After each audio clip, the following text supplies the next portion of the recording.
Of all the storylines of this year's Republican National Convention, one that is highly underreported but very important. How the Republican Party continues to change its own rules to control the outcome of the National Convention. The latest case of that, 17 delegates from the state of Massachusetts who have now been stripped of their credentials. And just wait till you hear why. It's a reality check you won't see anywhere else.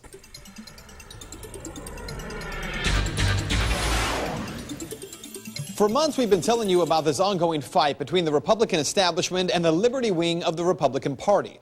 We've also told you how these two wings of the party are battling over delegate slots while heading to Tampa.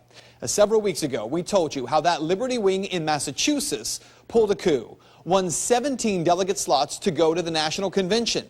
In the delegate process, you can't just take a slot. You have to be elected by Republicans, and that requires a lot of legwork. Carol Claros is one of those Massachusetts delegates. We worked really hard, like the good old-fashioned way. We, got a list of Republican donors. We phone banked every weekend. Even at home, I was calling people while I was cooking dinner. And the work paid off for Claros, who was one of 17 pro-liberty delegates who were elected to go to Tampa and cast a vote for the Republican nominee for president.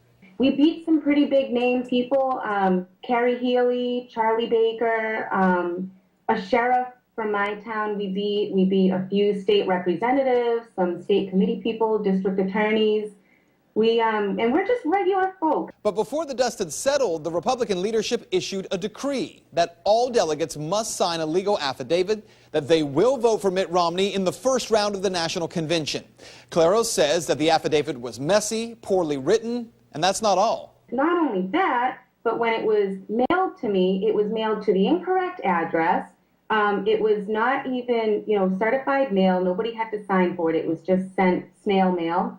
And I had less than 3 days to get this thing, signed, notarized, sent out to them by the deadline. Now keep in mind, this has never been asked for before in the state of Massachusetts. The Republican Party has never required that delegates sign an affidavit. Not only that, but all 17 of these Liberty delegates verbally committed to voting for Mitt Romney in the first round of voting at the RNC. Those verbal commitments, they were made in front of caucus goers, and they were affirmed not once, but 3 times. Even so, virtually all 17 delegates finally decided to go ahead and sign that affidavit to make sure they were seated. Again, this has never been asked of a delegate before. Even though they did so, apparently it wasn't enough. The Massachusetts State GOP officially decided to strip all 17 of those pro-liberty delegates of their credentials and have them replaced. They look for, young voters, and they turn away an 18-year-old. They're looking for Hispanic voters. I'm Hispanic. I'm first generation born in this country representing my Colombian-born family, and they kicked me out. I'm a mother. They kicked me out. They're kicking out business owners, nurses. It's ridiculous. Which has left these Massachusetts delegates heading to Tampa anyways to fight to be reinstated. We had every plan and every intention to go down and represent the state of Massachusetts and vote for Mitt Romney, and we really wanted to have a say in the platform about auditing the Federal Reserve and, having Congress only declare wars. The president just can't, go and declare wars. And we really wanted to speak out about keeping the internet free from the government. And that may be what you need to know. Look, some of the delegates who were supposed to replace these 17 say they won't do it because the action was illegal. But at this point, it seems that what the Republican leadership is doing isn't even about the presidential nomination anymore. It actually seems to be much more about silencing the Liberty delegates who, regardless of the nominee, will have a say in shaping the party's platform for the next 2 to 4 years.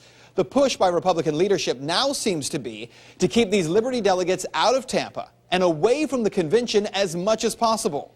It's the only thing that makes sense when a state like Massachusetts, that's only 11% Republican and dropping, would work so actively to disenfranchise these delegates, and not only them, but the more than 2,000 Republicans who voted for delegates in the process. And that is Reality Check.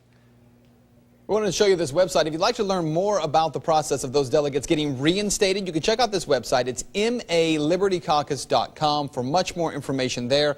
And it's got articles from the Boston Globe, the Boston Herald. And as always, if you'd like to make your voice heard on the story, you can head over to my Facebook page. You can search it by Looking for Ben Swan, WXIX.